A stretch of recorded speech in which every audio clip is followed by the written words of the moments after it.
I just put up A. Ankalaev Kutalaba. I don't even know which one it is. You'll know soon enough. Yeah, that's the excitement of it. If it helps. Oh, there's a crowd, so I know which one it is. Oh, okay, yeah.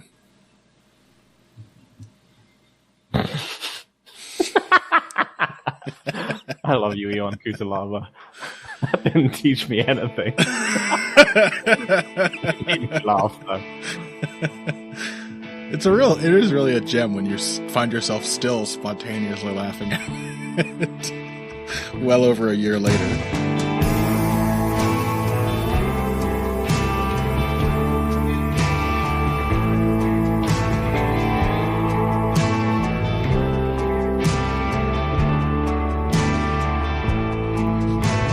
Welcome to another edition of Heavy Hands. I am your host, Connor Rebush. With me, as always, Phil McKenzie, and we are talking about big boys. It's all big boys today, Phil. This was by Phil's special request. He loves the big boys. It's all he wants to talk about. And, normally I would be talking about the aforementioned big boys with I think a definite note of chagrin in my voice. You would be able to feel my pain coming through your headphones or car speakers right now.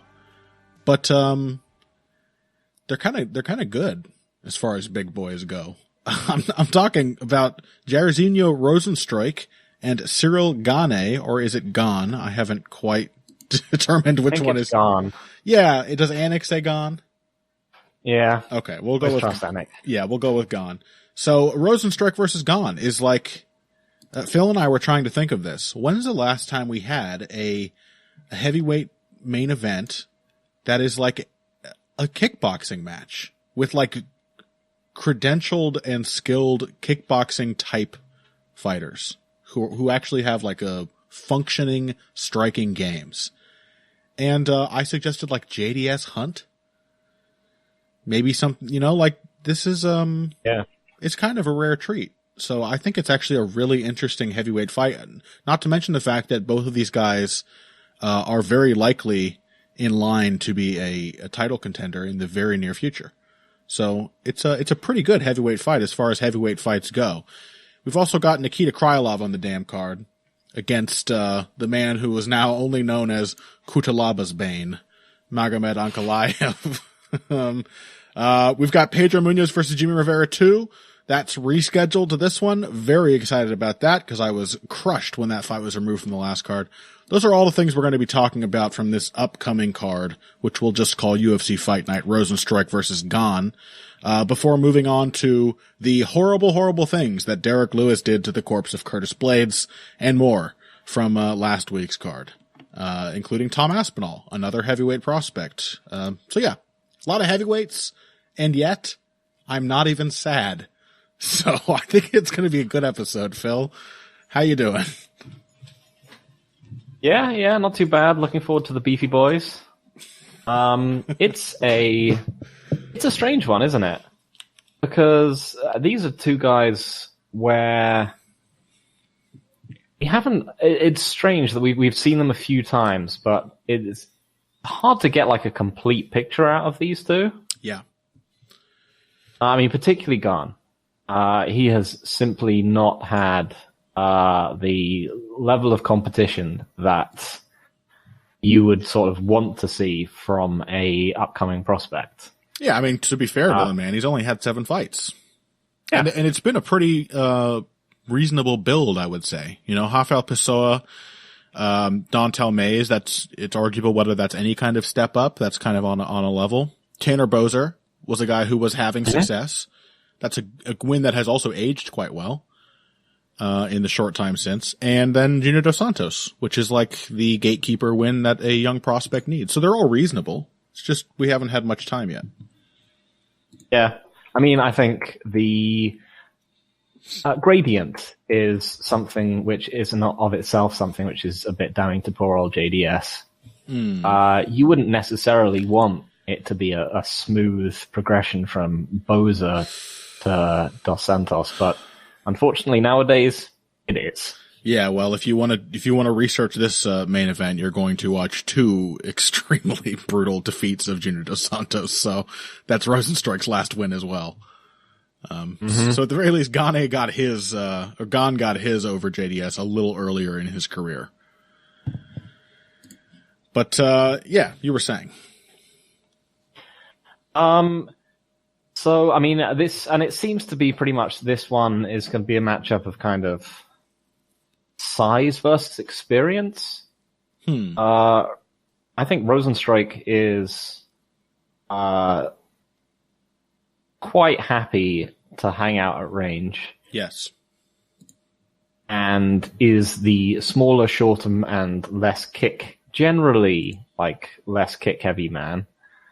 But Gane is someone who I'm again, I'm just concerned with the lack of different opponents we've seen from him. Yeah. Because mostly they have been sort of physically underwhelming strikers in one way or another that he can stand and pick off at range.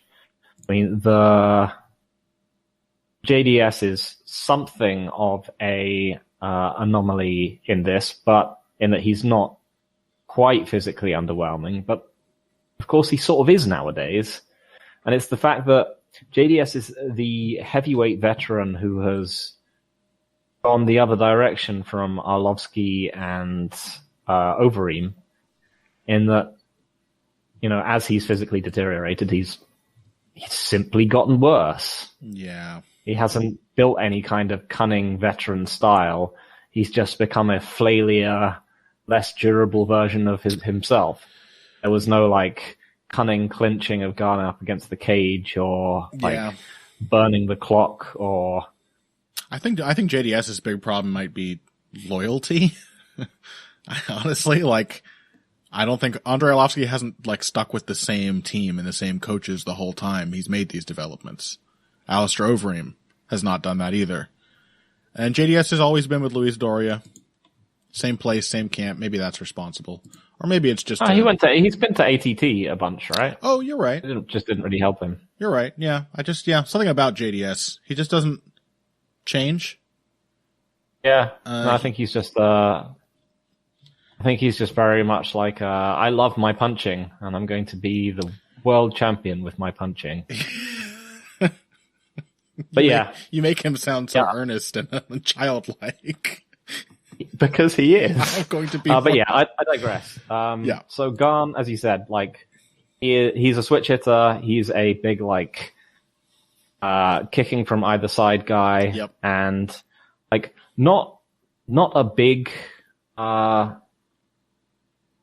someone who's super happy leading. He's a big sort of.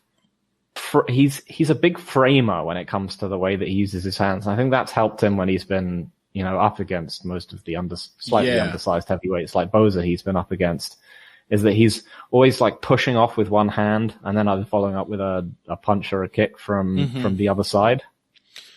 I think we've seen. Sorry, do you have something else?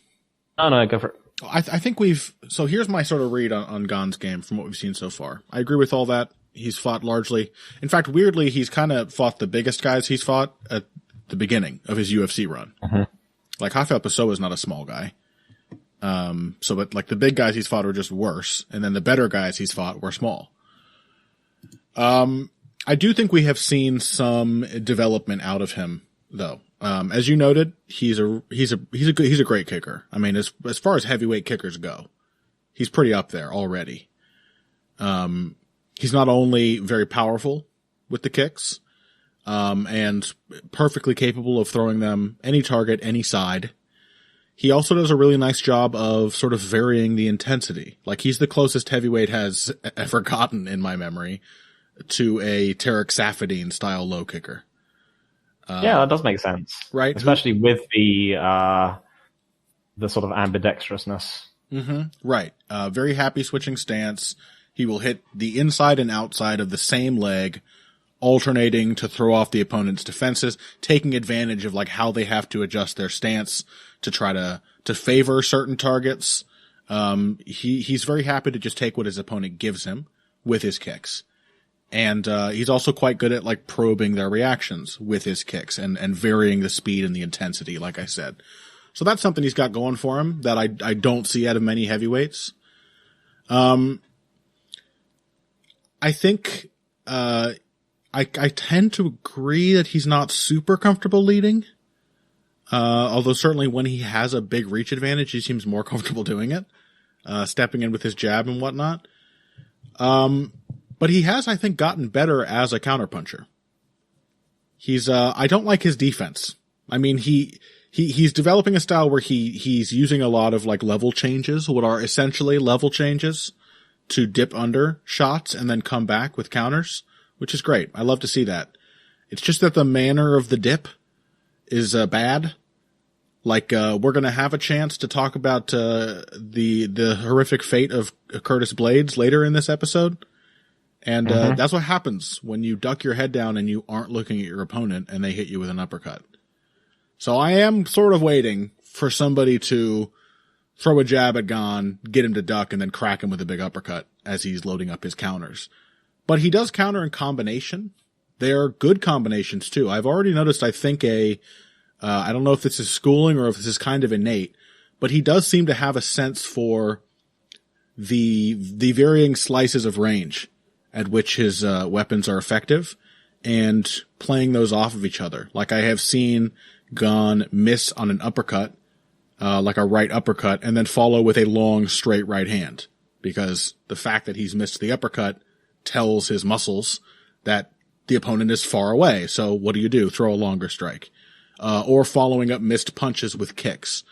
He does have a pretty good sense of like following people as they adjust range to get away from his weapons. I like to see that. I think that's very promising.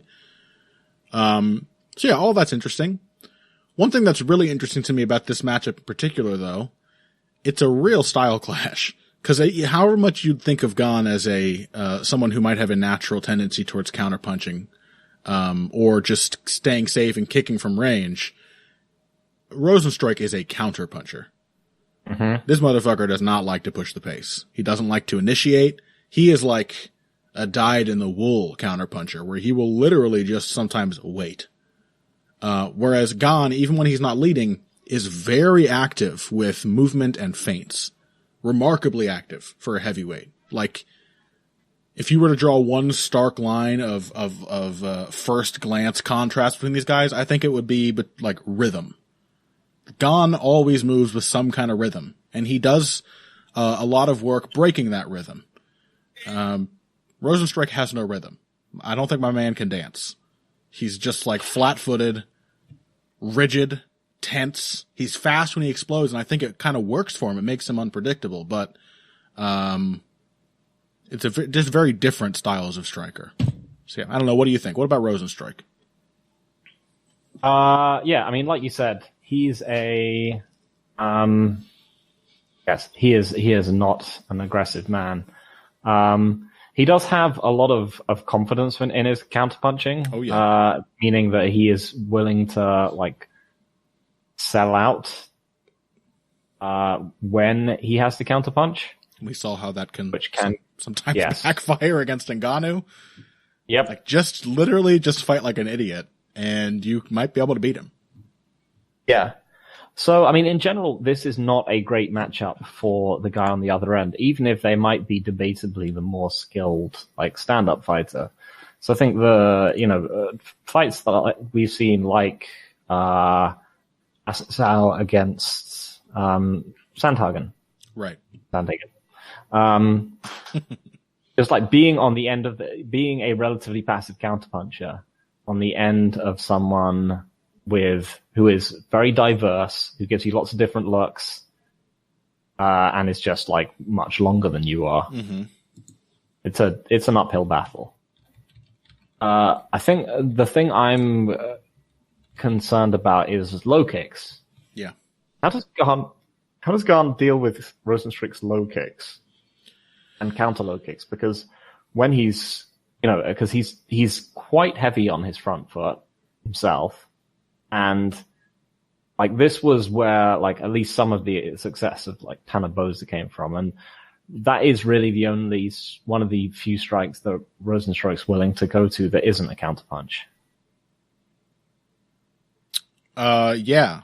Also, I think I seem to recall JDS. Honestly, JDS had success with low kicks against both of these guys.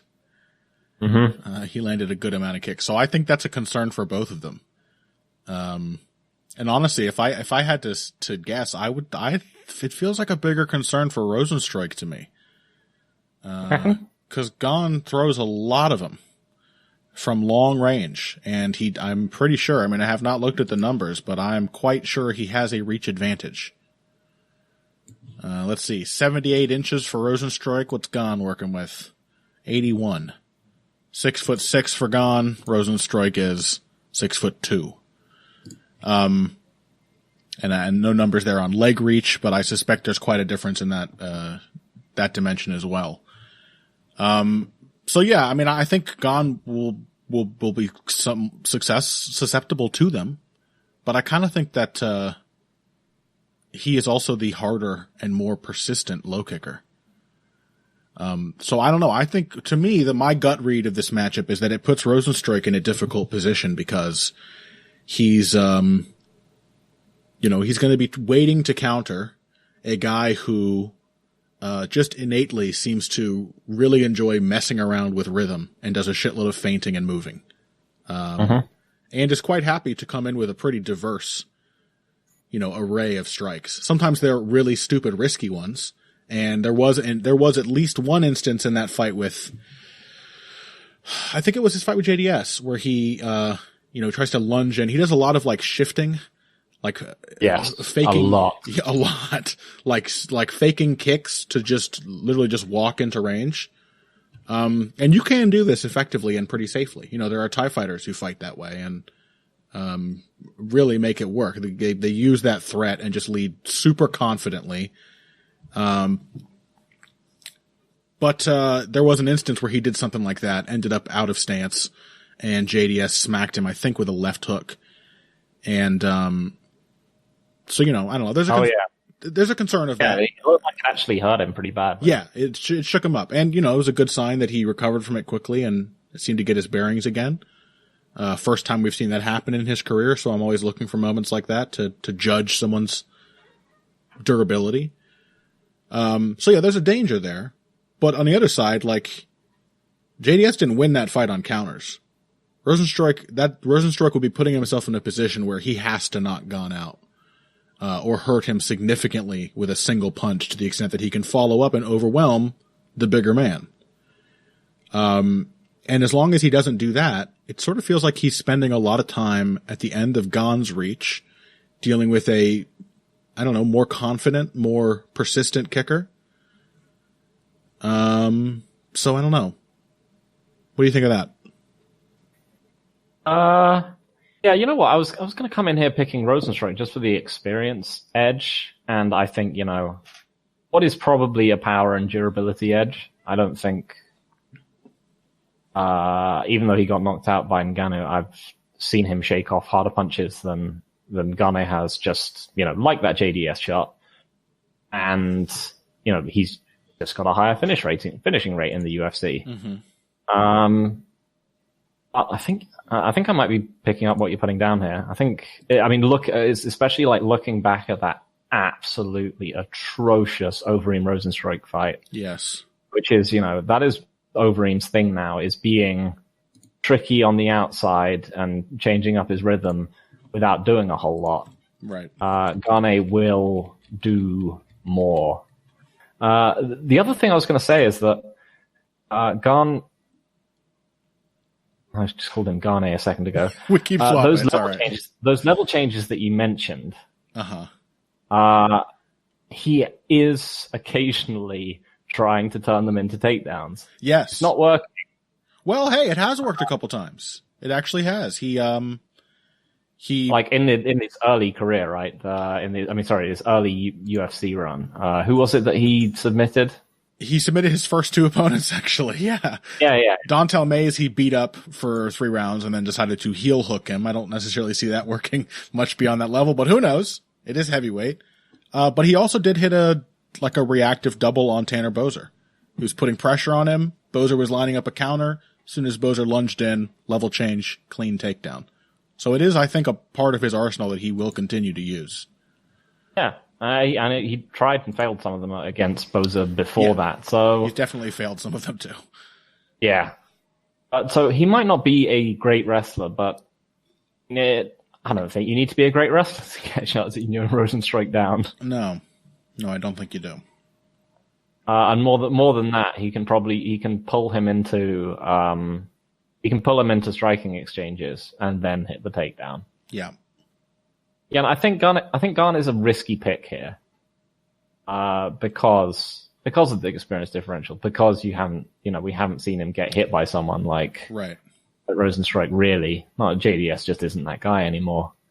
And we haven't seen him in hard, tough fights. Right.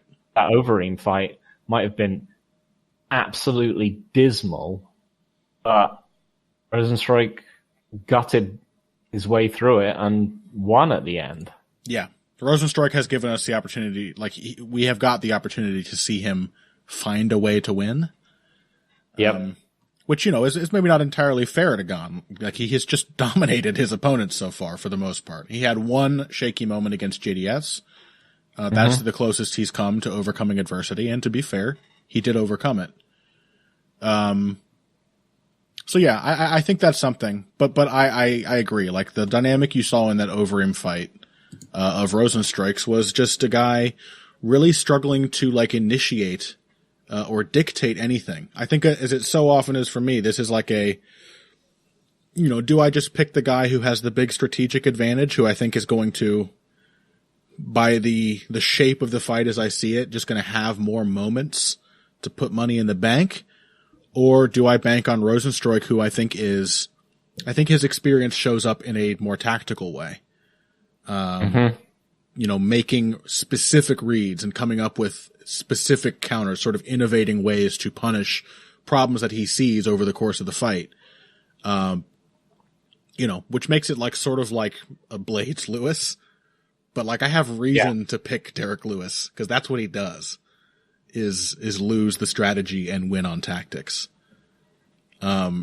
Rosenstrike so far has, is that Overeem fight really very convincing? And otherwise, he's not been strategically outmatched in any clear way. He hasn't fought big, high movement, high output, also tireless, right? Gon's stamina, for the amount of bouncing around, and the volume he throws, is really, really good for a heavyweight. So, yeah, who knows? Although who knows? Maybe it's a 5-rounder. Maybe Gon puts himself in a terrible situation, moves around, and then discovers he doesn't have 4 rounds of energy, and Rosenstrike is still there. Well, he could just, throw a punch and then try a spinning back fist after it and just get clattered. Yes, that is also. He's never been taught not to by the fights that he's had so far. Right. Or as I supposed before, he could, jab and then, look to do the new layered striking that he's been incorporating. He could jab and then duck, and Rosenstrike has an uppercut. So yeah, there's a lot of chances for Rosenstrike to make reads. But I just feel like he's going to be getting outstruck in the process. And, I don't know. I think Gon's pretty good as a prospect. I have probably misplaced, but hope all the same that he's going to turn out to be a pretty damn good heavyweight. Oh no, Connor, why did you say it? Why did you say it after we both picked him? Why? Well, what am I supposed to do, Phil? I mean, the guy looks pretty good, Shut up. Okay, well, let's call it a wrap then. We're both picking Cyril Gahn. Very interesting heavyweight main event. It really is. When we come back, he's going to get Von Flued by Rosenstrike. Yeah, probably. He's gonna go over the heel hook again and while clinging to it, just get pummeled into oblivion. But after this break, we're gonna talk about the co-main event. Nikita Krylov is back, and he's taken on Magomed Ankalaev. That is one name, by the way, I have firmly decided I'm not going to pronounce correctly. I've been told it's Krylov. Don't care. Krylov sounds better to me. I'm sticking with it. It's like Fedor, Fedor is supposed to be Fyodor. I'm not saying that. I'm not saying that shit. I said Fedor too many times to change now. So anyway, Krylov, Ankalaev, Munoz, Rivera 2, Blades, Lewis, all of that and more after this. Hey everybody, thanks for listening to this week's Heavy Hands. If you like what you hear, please consider pledging to support the podcast on Patreon. Patreon is basically continuous crowdfunding. You sign up to contribute a certain amount per month to help us with production costs and the like, and in return you get rewards ranging from a mention on the Heavy Hands website to a question or topic of your choice being discussed on the show. We have a lot more in the works to reward you for your help, and we appreciate every contribution. No amount is too small. Just head over to patreon.com and find how you can help out, the only show dedicated to the finer points of face punching. Now let's get back to it. All right, welcome back to Heavy Hands. We are moving on down the main card of this Rosenstrike Gone card, and that means first, the co-main event. I just suggested to Phil that we might do Munoz Rivera 2 first because it is so clearly a better fight. I mean, for one thing, just for example, it's at bantamweight. Krylov and Ankalaev are almost at heavyweight. That's how I'd like to put it for my purposes today. They're almost heavyweights. But Phil, you said basically you think we can get through it quickly. So why is that? I mean, also, obviously, I completely disagree that this is a lower level fight than Rivera Munoz. I mean, we have phenomenal technician Nikita Krylov in this bout. Mm-hmm. What are some of your favorite techniques of his? A head and arm throw he used to try and do on heavyweights when he first came to the UFC. That really ruled. Yeah. I mean, to be fair, he's better now than he was then, in some ways. He is. Mm-hmm. I actually really respect the way that Nikita Krylov has gotten better. Because he first came to the UFC as just a guy who did things and really hoped that they were going to work. Yeah. And he's just done that more with more confidence and more durability and the ability to actually escape out of ground positions. That's right. And get the impression that he is literally just fighting in the sort of banging his head against a wall approach and just never giving up and trying to learn just by fighting and trying things the whole time. And it's made him a weirdly insistent and dangerous fighter. Mm-hmm. It's sort of in an interesting way. There's some parallels with Iwan Kudalaba here, which is interesting for Ankalaev. I think the question is, what if you fought Kudalaba, but he wasn't mad? Yeah. Because Krylov is not mad. He seems like quite a cheerful guy, actually. Yeah. And, if he just had more weapons than punch. Yes, which Krylov does. He has punch, he has takedown, he has kick. He has kick. Yes, please tell me more. He doesn't have defend. He does not have defend, no. He has a move on the list called Harden, but I don't think it has anything to do with defending or even fighting. So, yes, go on, please. Which means he's probably going to get absolutely tuned up. Ankalaev is, apart from Jimmy Crute, undoubtedly the most promising prospect at light heavyweight at the moment. Yeah, he's a straight, clean puncher. He does the southpaw double threat nicely. He can counter punch. He can wrestle. He can grapple. Unless you're Paul Craig, you're in for a tough night against him, it seems. Yeah, I mean, at the very least, Krylov is shit out of luck here because it seems that he's not going to have much wrestling success, which has, more often than not, kind of been the difference maker in his... Yeah, it really has. Yeah, right? And his willingness to wrestle, to phase shift, and the extreme sort of unorthodox aggression of his grappling game. He is an all offense, no defense grappler, even more than he is that way on the feet. And it does make him dangerous. So, not having that option so readily available, likely just being shut down at the takedown level. That seems like a bad sign for him. You're right. Ankalaev is very good. I think he had a perfect template to demonstrate his striking skills against Iwan Cutelaba, who was mad and only, as we noted, had the move punch and little else. He did have spin. It's just that it gets counteracted by, straight punch. So, it resulted in him just sort of falling down, but backwards. But what I noticed in that fight, and this to me is, I guess, the angle I'm going to take to make this interesting to me, is an open stance matchup. Krylov is a stance switcher, a switch hitter, but is mostly an orthodox fighter. And Ankalaev is, I think, sometimes switch hits, but is mostly a southpaw. And there's some interesting things that he does against southpaws, and I think these will probably be the same things he ends up doing against Krylov. For example, against Cutelaba, Cutelaba had, as you might expect, just like the dumbest, most straightforward idea of how to fight southpaws you can have, which is get to the outside angle, step outside their front foot, do that over and over and over, and line up your right hand and do nothing else. And Ankalaev's response to that was, like many southpaws, to do things quote unquote wrong in response, to accept that angle and adjust it so that it suited his purposes. So basically, he's southpaw, Cutelaba's orthodox, and, Ankalaev moves almost entirely clockwise, to his left, or essentially into the open right hand of Cutelaba, which sort of feels to the guy like Cutelaba like he's giving him that angle. But in reality, there's like a really small slice of range and position at which that right hand is really nicely lined up. And just a small little pivot clockwise makes it so that the right hand is not nearly as lined up as it was before, but the southpaw, Ankalaev, is now looking right down the fucking barrel at the center of Cutelaba's body.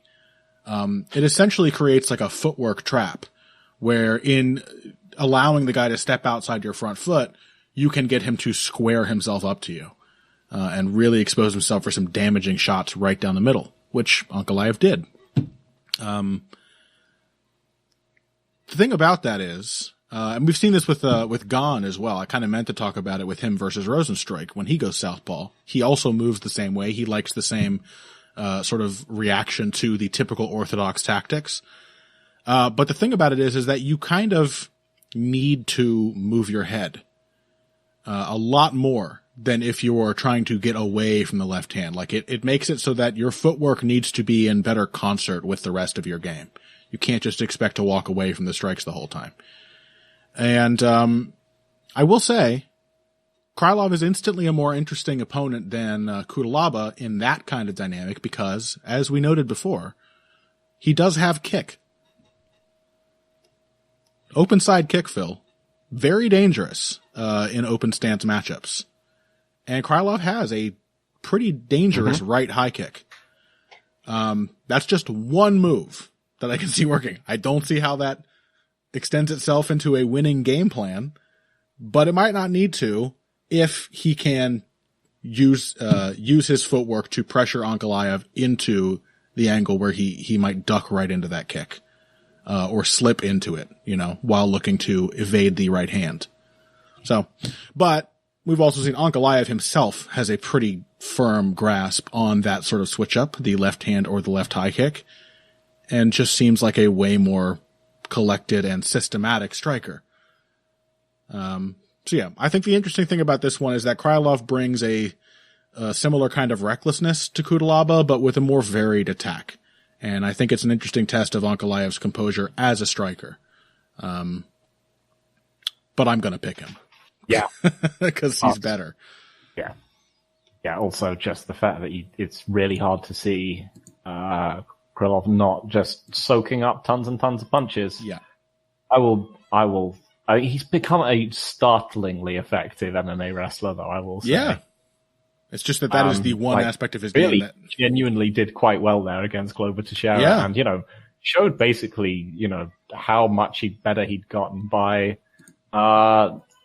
meme submitting. Oh, well, he didn't meme submit him, but he submitted over the same crew, who obviously, fairly easily submitted him the first time they fought. Mm-hmm. So, I mean, again, Ankalaev is a very good wrestler and grappler, so I would be surprised to see it work, and I just think that Kryllov's going to spend so much time getting tuned up that he probably won't have the opportunity, but I will find it very, very funny. Yeah, I mean, I've identified... actually make his wrestling game work against Ankalaev. Yes. It will be funny. It might. Ankalaev did get submitted by Paul Craig, so yep. It's light heavyweight, man. You never know. Yep.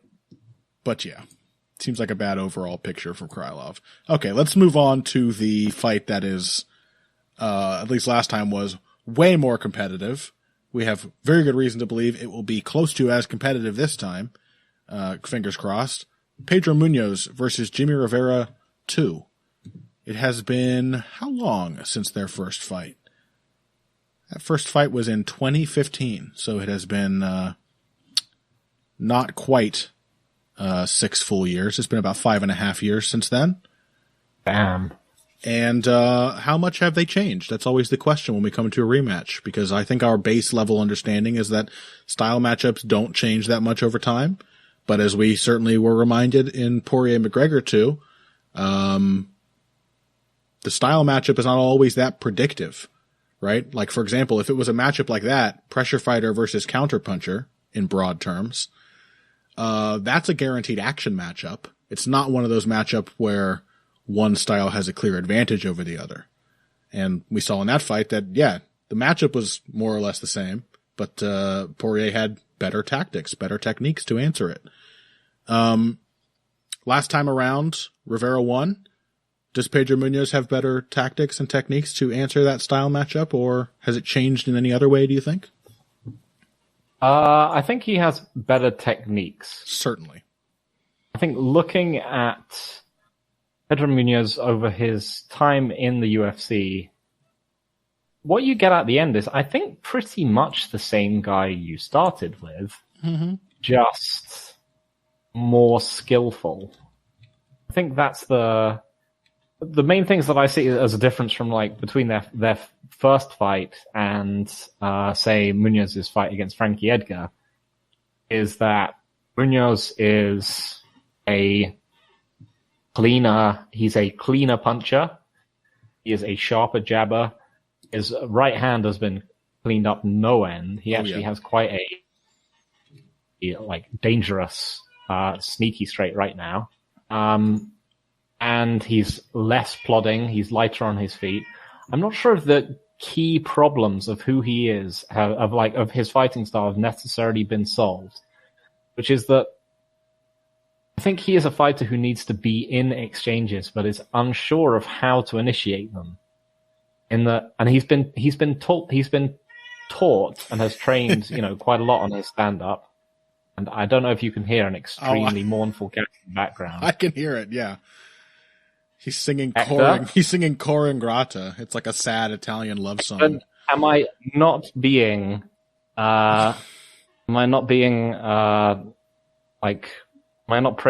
Pedro Munoz enough? Is this the problem?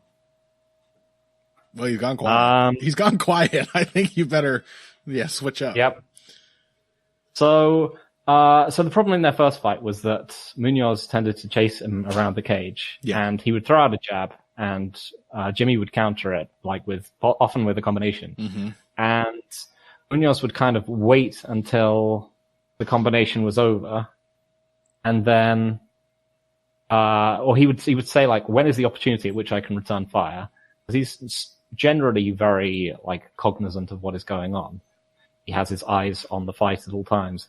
But because Rivera was generally, landing punches on him and not losing position in the way that many MMA fighters might in the middle of the combination, the opportunity just wasn't there. And Rivera would just land the combination, and then they would just reset. And the only difference was that Munoz would have taken 3 punches.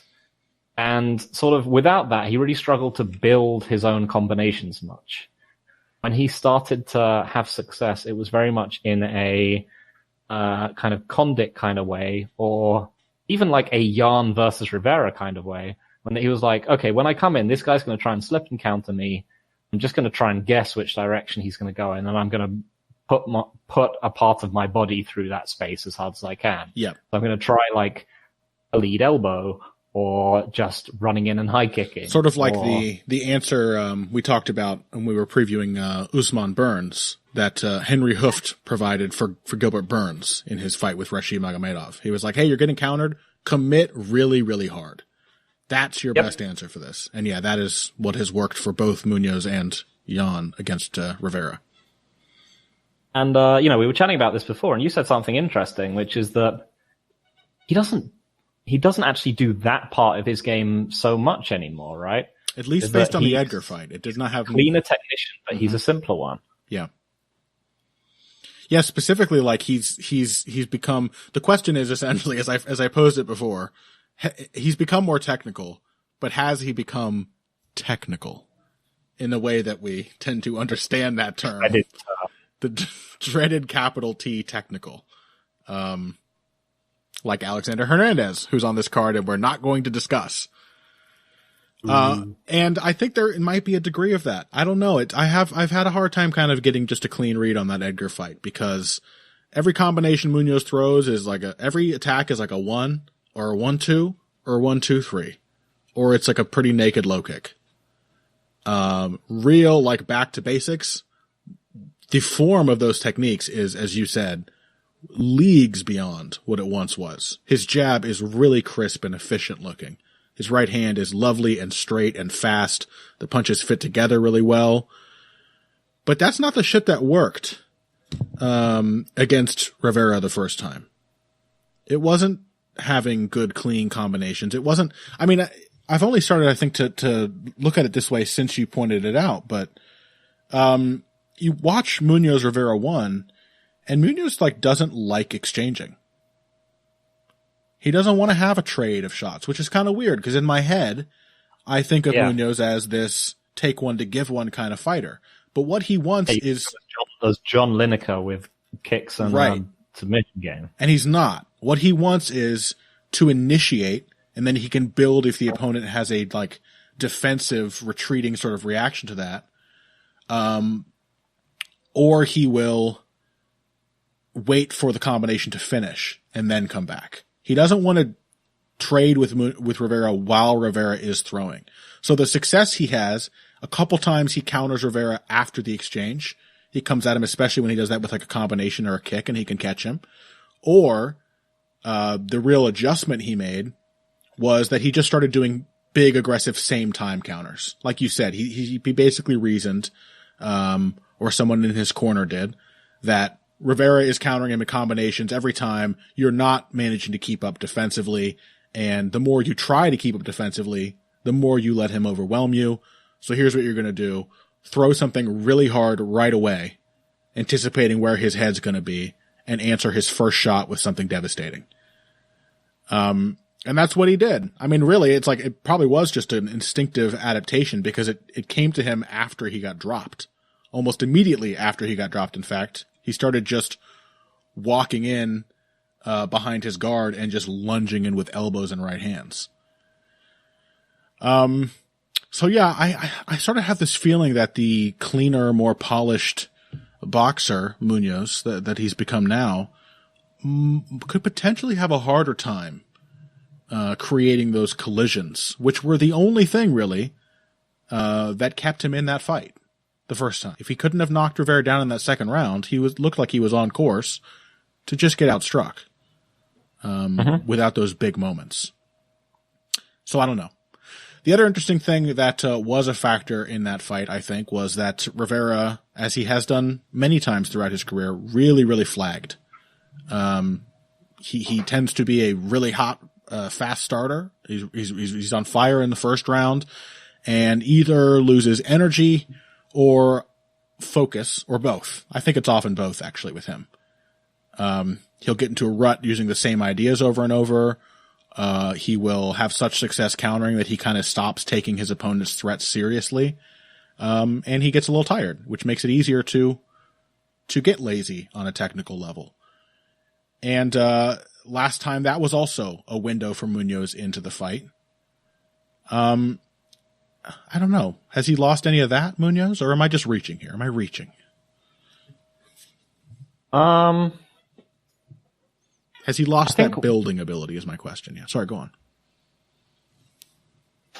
Yeah, I mean, that's the thing. So, because we mentioned that, if Munoz had tried a hard read against, because he didn't really do it. He tried to stay winning with 3-2s and, and 1-2s and, really like fundamental techniques against Edgar. We've seen against Frankie Edgar like many times. Yeah. Going for hard reads against him is a good idea. Yeah. It was in many ways the sort of the worst person to do that against. And Rivera does have many similarities with Edgar. The lateral movement, the like punching in combination, the fact that he's just like a short, broad dude who is going to be very difficult to take down and control. Especially in that performance, Edgar found a lot of his success on counters, which is really Rivera's whole thing. Yep. So, I mean, the main thing I'm worried about is, where is Rivera mentally? Because I think he was someone who thought who was very much convinced that he was on his way to a title. He was absolutely brimming with confidence at one stage in his UFC career. I don't know if you hear that from him the same way. Because, he'd trained with TJ Dillashaw. He knew he was better than TJ Dillashaw. He knew he was ready to he could take the title. He was the most skilled guy out there. Yep. He's had some deflating losses since then. Well, mostly he had to fight the guy who's now champion and lost to him. Yep. In a fight which was like the best performance of Rivera's career. I'm still demoralized by it. Lost to 2 critical knockdowns. Yep. It's got to be a heartbreaker. I don't know if Pedro Munoz, we've seen more of a technical development, but I don't know if he's one of those guys who can be discouraged in the same way that Jimmy Rivera can. Right. I don't know if he's someone who can like doubt himself in the same way that Jimmy Rivera can. Mm-hmm. The interesting thing is like, out of these two guys, who do you think of as older? I don't know. I guess Rivera feels wiser. Yeah, because I always think of Rivera as like, the sort of experienced technical sort of, he was the elder statesman in their fight, kind of. Not necessarily elder statesman, but you know what I mean. He was the more experienced. Munoz was still just a prospect, for sure. Yeah. He's 3 years younger than Pedro Munoz. Yeah. I have more of a fear of erosion around Rivera, because that's the thing he really needs. One of the things he needs for this fight is he needs confidence. Even if Munoz doesn't necessarily, enjoy initiating that much, he's coached himself enough that he will. Yeah. He will constantly, and he's incredibly dogged. He will force personal exchanges for the entire fight. He will be there the entire fight. He will never be someone who is drifting out at range, wondering what to do. His shot selection and his, ways that he throws it have changed, but he has never shown any propensity towards like actually backing down. Right. He never seems to want to break in the way that Rivera sometimes does. Yeah, exactly. And, what we've seen from Rivera lately is what I think was like not really a particularly challenging style matchup, which he won against Cody Stamann at, in a fight which was done at very much a Cody Stamann pace. Yeah, which Rivera's always been. Go on. I think the question is like, if Munoz just walks him down, can Rivera fight with the confidence and the pace that he did in their last fight? Yeah. on the heels of the Jan loss. I don't know. I mean, I'm not ready to read into the pace of the Cody Stamann fight. I don't think you were suggesting this either. I don't think that's evidence that he can't. It's just that it's still a question with or without that fight. The question of how he reacts after the Jan loss, which, you know, based on my feelings, I have to assume was demoralizing for him, the guy who was actually in there losing the fight. And one thing we've learned is that, like, if you're worried about someone, don't let your worries necessarily be assuaged by them beating up a good style matchup. Right. Yeah. And I don't think I would ever have picked Stamann to beat Rivera. Yeah, I don't know. It's an interesting one. I still think I'm gonna pick Rivera. Mm-hmm. I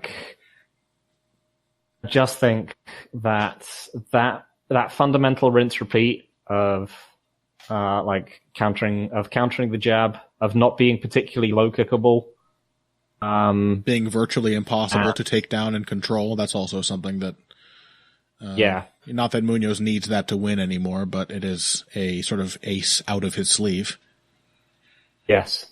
And, well, I mean, even Frankie Edgar fought that kickboxing match against Pedro Munoz. He fought that matchup without any takedowns. Yep. And he still won it. You know, whether you agree with it or not, he won that fight, and Frankie Edgar is 1,000,000 years old and, you know, used to be a lightweight.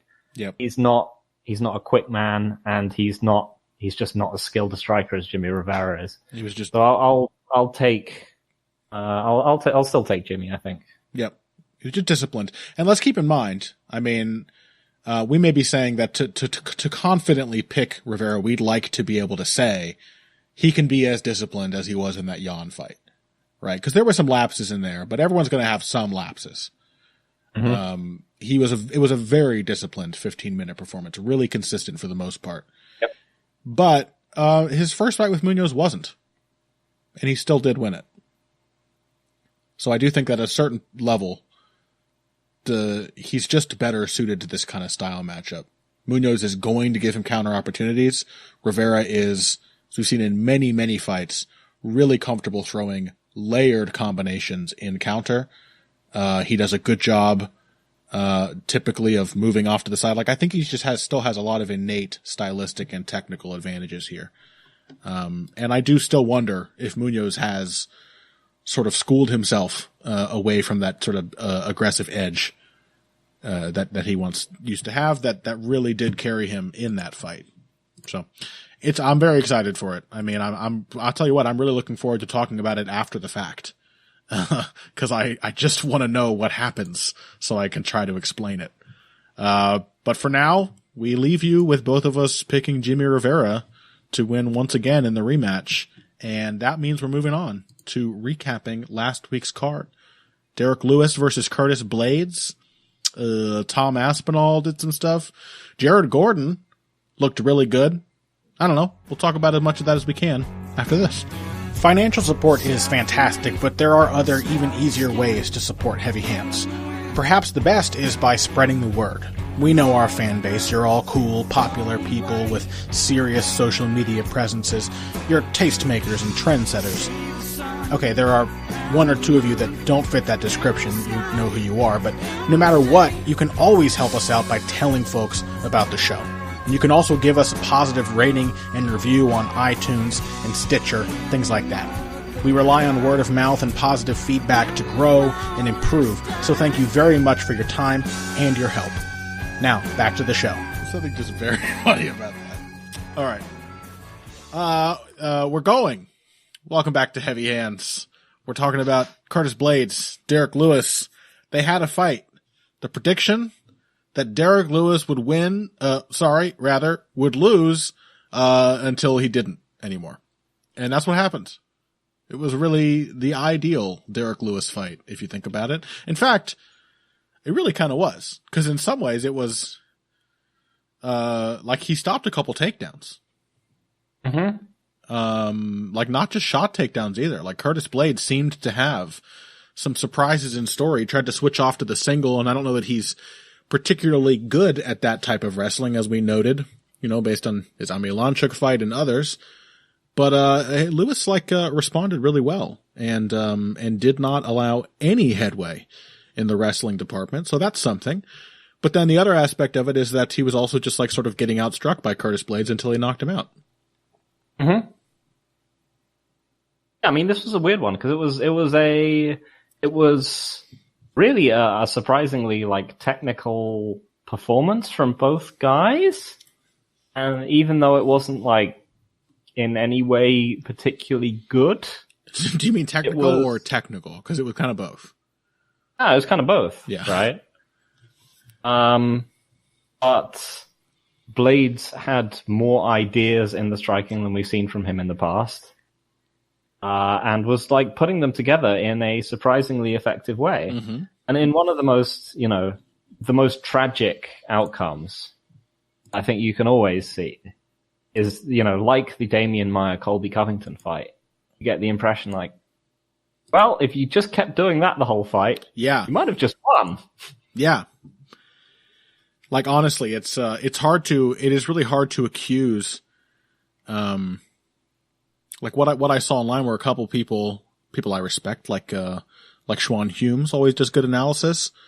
And he was like, man, Curtis Blades got greedy. This is the kind of matchup where he couldn't get greedy, and he got greedy for going for that takedown. And I totally get where he's coming from. It was like a not well set up, big reach for the legs, very telegraphed.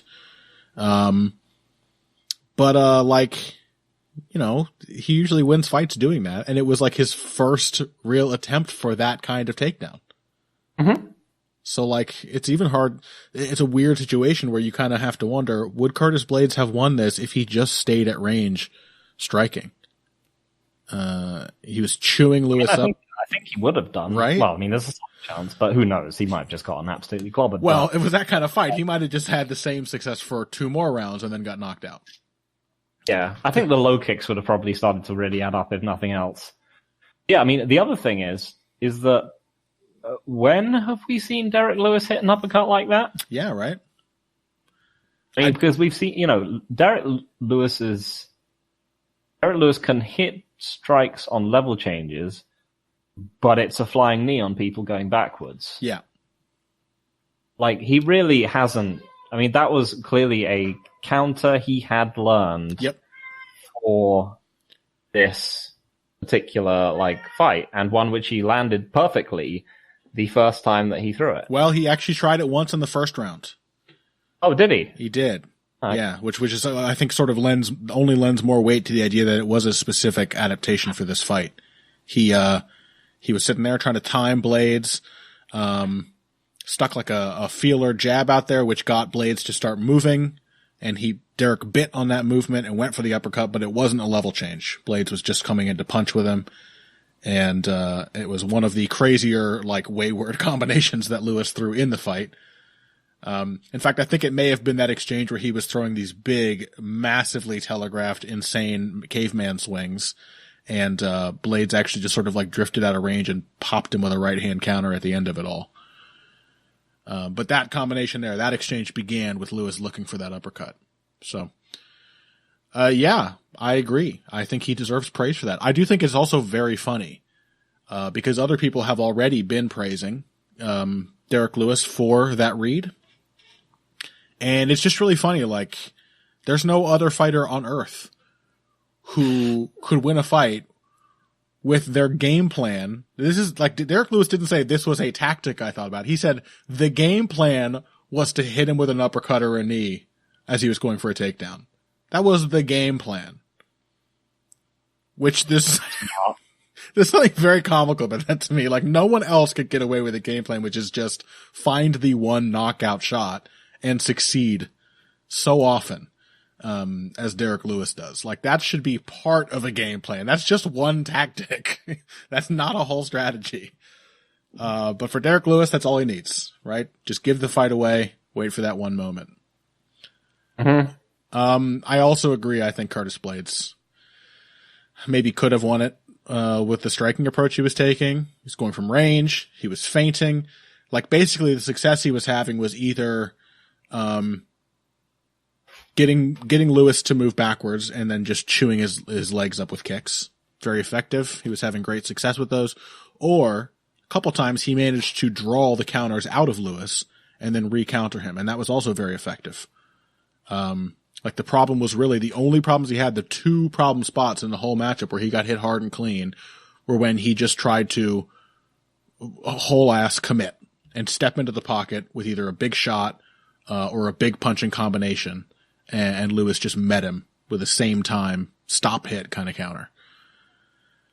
You know, if we're talking criticisms of strategy and tactics, it would be insane. Imagine how much derision Curtis Blades would have gotten if he had a fight where he literally just fought Derek Lewis on the feet for like 4 rounds and got knocked out at the end of it and never went for a single takedown. Like, can you imagine if he got finished doing that? And he was just like, well, you know, I was winning on the feet. Thought I'd just win there. I know. That's the other thing. It's hard. That's why it makes tons of sense. Still makes tons of sense to hit takedowns on Derek Lewis. He's never been that good at stopping them. Yeah. And again, there's no other opponent where you'd be like, man, you shouldn't have got greedy trying that once. I mean, there is. Who's that? Ngannou? Yeah. Yeah.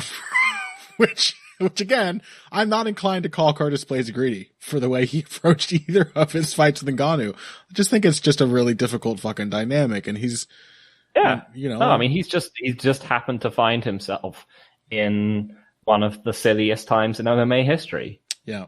Like, I look back at the genesis of what people consider to be, you know, the modern heavyweight division, which is even the golden age, when people thought that, you know, really had high hopes for it, is that there were, you know, 3 or 4 heavyweights that sort of could have determined the direction that the division could have gone in. And this was when everyone was like, wow, look at the quality of athlete and prospect we're getting now. Yep. Think of how incredible it's going to be a few years down the line. This is the beginning of something special. And so we had like JDS as, you know, a real heavyweight boxer. We had Brock Lesnar as just power wrestling. Had Shane Carwin. Kane as clinch, as, you know, a combination of like clinch, stand up, and wrestling. Arguably the first heavyweight pace fighter. Yep. Uh-huh. And Shane Carwin. You know, Shane Carwin was also a sort of like, is this? Well, I mean, then there was Shane Carwin, who was Punch. And, big punch, you know, man. You could have looked at it and you'd be like, what direction do you think will increasingly overtake the heavyweight division in the years to come? It has been Punch. It's been Big Punch, man. Big. Yeah. It's been a bit of both, though. I think it's just now diverged. So it's either Big Punch Man or small heavyweight. Those are like the 2 routes you can go. You can be on the Stipe Miocic, Tanner Bozer continuum, or you can be on the Ngannou, Lewis, I don't know, who's a really shitty version. The trouble with that continuum is that they all seem kind of shitty.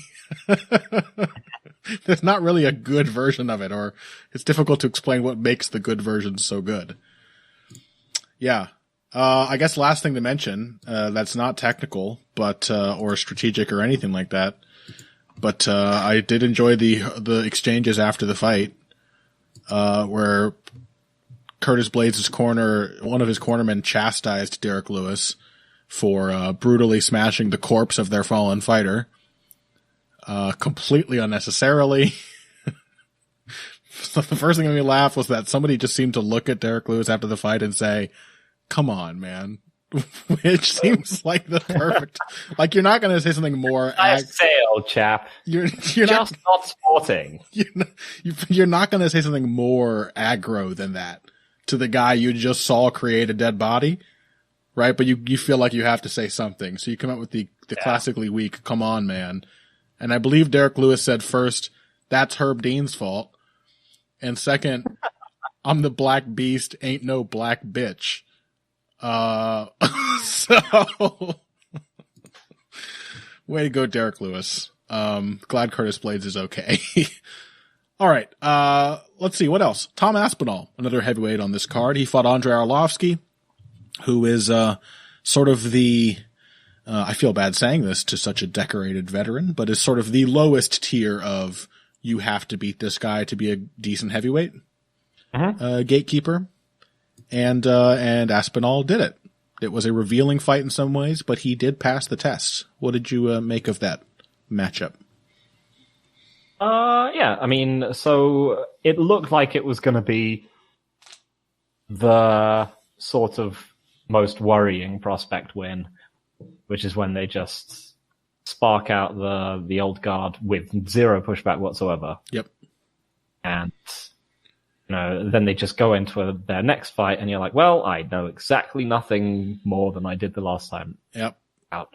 But at least, we saw Arlovsky recover after the barrage, and we got to see a second round, and we got to see a bit more from Aspinall.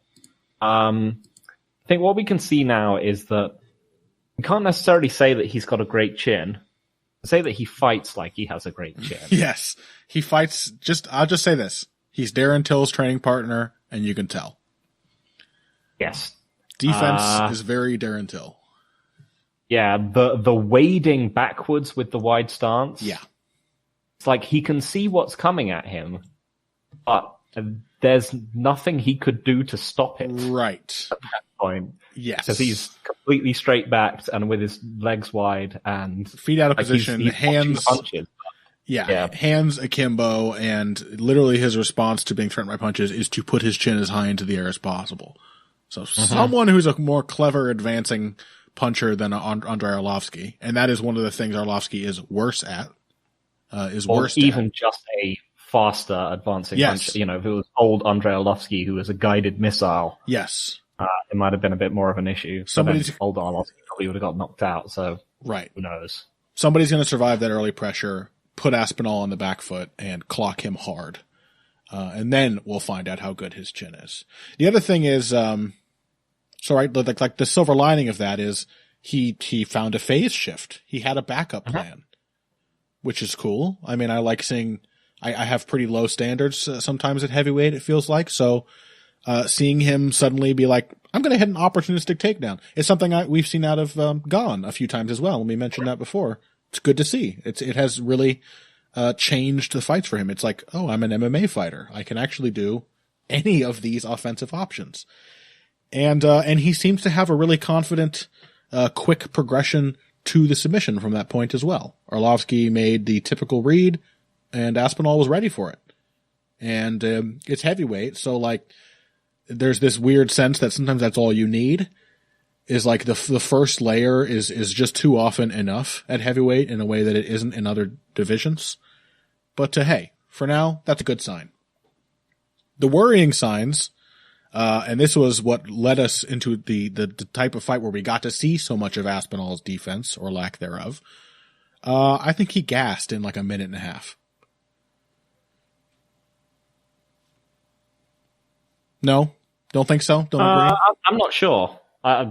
His output plummeted. I think he still looked fine after that. I think it was a huge barrage. It was a huge barrage, and then his output plummeted. For it being his first barrage that got survived. Yes. And it being like quite a protracted one, and him being a heavyweight. I thought he looked fine. I thought he looked kind of fine, to be honest. I'm not at all ready to condemn him for that. It's perfectly understandable that a guy who has basically only knocked people out in the first round, is unprepared for that. Well, then again, back his fight with Stuart Austin. In fact, his only two losses, one was a DQ, but both of them came in the second round. One suggests his decision-making got worse. He got DQ'd for an illegal elbow against Łukasz Parobiec. And then against a guy named Stuart Austin, he got submitted in the second round. Much earlier in his career. Haven't seen him. Not super predictive. But I do get the sense that Aspinall is just going to rely on being able to overwhelm people early, and that whatever happens after, like a sudden takedown to an instant rear naked choke, is just not going to work every time. And he's going to be against people who can do more with, like the good news is he had a reaction to that wasn't just giving the fight away. He became a little more defensive. He went back on his heels. He did an awful lot of bouncing, which I guess is what I do when I'm tired and I want my energy to come back. But his output plummeted, and he basically just let Arlovsky initiate the entire rest of that first round. So that is some cause for concern. It's something like, because he won this fight, I'm mentioning it because because he won this fight, I have less reason to believe that he will take it as a lesson that he needs to fix this, or needs to develop more. He can get away with it because he did. So I don't know. That's my only point. I think he's a good prospect. I'm excited to see where he can go. I wonder about his chin. Again, he's a Team Cowbon guy with Darren Till. Yeah. You'd be surprised if he's got pace issues. No, not at all. Pace issues, or that, like Darren Till, he might also have, at least for some time, a sort of a thin veneer of confidence. Mm-hmm. Because we definitely saw Darren Till shaken up a few times in the early run of his career when people didn't just go away. Yep. Yeah, he came from a big Astra Fight League, like can crushing for a while, right? Wasn't it? Yeah, I don't think Aspinall did as much. In fact, it's apparently he's just Team Cowbon. He hasn't done Astra. No, I meant just like with Darren Till. Darren Till was crushing cans in Astra Fight League, and Aspinall has been crushing cans because he's fighting heavyweights. Yes, he got to skip the actual like finding cans part of the process and just fought regional heavyweights. So yeah, he may be a little better prepared because of that. It might not make a difference. I don't know. A lot of questions still, but let this be the beginning of us keeping our eyes on Aspinall and watching him develop. Like I said, he passed the bare minimum test. So he's in. He's got his foot in the door now. Last thing I want to talk about. Last fighter, Jared Gordon. The happiness I got from watching this performance was only worn away slightly when I realized after the fact that he missed weight by a good margin. He was... What? This fight was contested at 150 pounds. Did he actually miss by 5? He must have done. He did. He weighed in right at 150. So bad weight miss. I'm not even sure if that's his first. Actually, his Fishgold missed weight in his last fight. But he also missed weight for a featherweight limit back in 2017. And... yeah, at least one other time Gordon has missed weight. So it's not a great sign. Having said that, I think the guy has become a really fucking good striker. Specifically, a really good boxer. He's still dealing with a lot of the same, like, sort of physical limitations. Before, he's like slow, you know, he's like, Colby Covington-esque. And for that reason, before he was just a pace fighter. He would just pour it on and be like, the speed of the individual punches doesn't matter as much if I'm just constantly throwing all of them. And, you know, it resulted in a lot of fun, exciting fights, and he would pressure people and he'd mix in his takedowns. But it was not super consistent. It was not safe. Now he's like a guy who leads with his jab and sees his opponent pawing at it, and so he throws a hook off of it, and he feints and gets a reaction out of his opponent and then ducks under it and uses that duck to get into range to then throw a combination. It's like, it's boxing. It's actual boxing of the kind that I feel like at last we are seeing more and more of in MMA. I didn't expect it out of Jared Gordon, but I gotta say, it seems that, he's actually at Sanford now. Yeah, I think both him and Bilal, remember the name, Mohammed, have moved elsewhere. Right, because they were teammates before at Rufus Sport. Yeah. But what Jared Gordon did in this fight was very much what Bilal Muhammad did in his last fight. That same type of pressure boxing, the same level of proficiency. In fact, it was less reliant on pressure, which also impressed me, because knowing the kind of guy Gordon was before, you would expect that to be his comfort zone, but he was pretty effective as an outfighter and counterpuncher off the back foot as well. So yeah, I just found it to be a really good performance. And, it's him and Bilal have always been, fun teammates to watch their engagements and whatnot online, but, I like to see that they're both progressing in a very similar way into being really technically sound, like fleshed out, systematic boxers. It's not even like they're mixing in kickboxing elements and everything, but it really is the shit you see in boxing gyms. The feints, the layers, the way combinations are initiated, the way that defense is incorporated into the midst of combinations and exchanges, the ability to initiate and then defend and then react to the thing that you just used your defense to avoid, to punish. It was really good. Very promising. Yeah, it was really enjoyable. And yeah, definitely one for the, regular guy versus athlete. Yeah. Nominations come year end. So let this be a lesson to all of our regular ass people who have to fight talented athletes. Come in overweight. Yes, it will help. It does seem to help at least a little bit.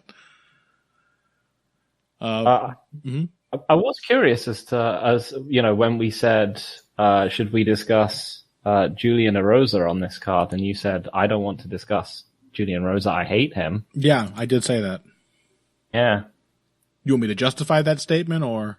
Yeah, I refuse. He's not worth my time. Really, that's how I feel. Well, okay, you didn't actually say that. Oh, thank you for saving me. Wow. I will reveal the truth to the listeners. I made that up just now. What do you want to say about Julian Erosa? I'm just really enjoying his third UFC run. Yeah. He's just been such a snake bit guy in the past. Whether it's getting lamped by a incredibly raw Teruto Ishihara, or just getting pretty rough matchups, or getting basically I really started to pay attention to him when he fought Paddy Pimblett in Cage Warriors. Yep. And he lost one of the worst robberies, if not, well, maybe the worst, but one of the worst robberies I've ever seen in my life. And he really deserved it for going into home territory and beating the fan favorite fighter. It's just really, he's one of those guys like Matt Schnell who's I'm going to be an aggressive technician in this sport, which chews them up and spits them out, even though I'm not physically suited to it at all. And he's just sort of making it work through gumption. And yeah, just really enjoyed this and his win over Sean Woodson. Yeah. Yeah, both very impressive in different ways. I agree. I mean, Julian Erosa is getting revenge for all the John Alessios in UFC history who just kept getting shots in the UFC and never succeeding. I'm not entirely sure what to take away from it yet either. They've been largely the same kind of fight Erosa was having all along. He's always been really aggressive, really willing to take shots and exchange with people. It's just suddenly now it's working. I don't know if I could come up with a good analytical reason why that is. Not yet anyway. Yeah, just seems like it's the Krylov thing, and that he's just done the same thing until he's ironed out the rough parts, and it's just sort of working a bit better now when he gets, because he had exactly the kind of moment that you would have thought might have destroyed him in the past, which is when he was beating the shit out of Nate Landwehr, and Nate Landwehr just grabbed a collar tie and clocked him. Dropped him for a split second. Yeah. Instead, he just sort of came back and continued beating him up and then finished him with a flying knee. Mm-hmm. So, don't entirely know what it means, but I like to see it. And I enjoyed this episode. And that's the end of it. It's over. No more chances to slander me, Phil. Or rather, this is your last chance. But I will also give you the option to plug something. So either plug something or slander me. What do you got? Nothing at the moment. I feel I've already lied once this episode, so I won't do it again. Just once, huh? Just once. Well, as for me, I will have something on Rosenstrike Gone coming out this week. So I'm not sure if that's going to be more of an editorial perspective on the fact that it's a rare occasion to see two up-and-coming heavyweights who are good strikers in many respects, or if it'll be a little more technically focused. But whatever it is, it'll come out on BloodyElbow.com, hopefully on Thursday, quite likely on Friday, but keep your eyes open for that. The other thing that I'll plug, I haven't even gotten through most of it yet, but the aforementioned Schwan Humes just posted an MMA ratings article, which is which professes to be like a total overview of the major camps and corners in MMA, which to me is very interesting. So I'll just go ahead and give him a plug and tell people to go check that out because I will be doing the same. Yeah, absolutely. Schwan is always a good read and an insightful follow on Twitter.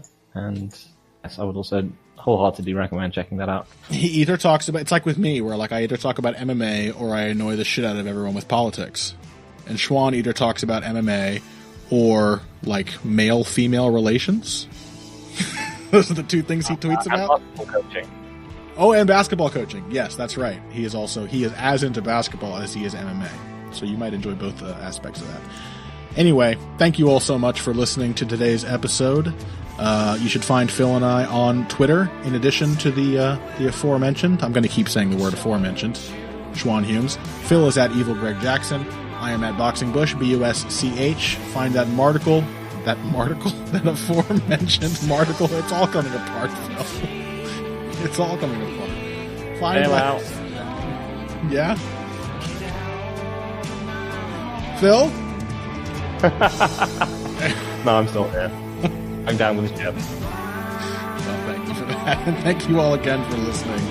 If you came here today for the finer points of face punching, I'm still like 90% sure you came to the right place. This has been Heavy Hands.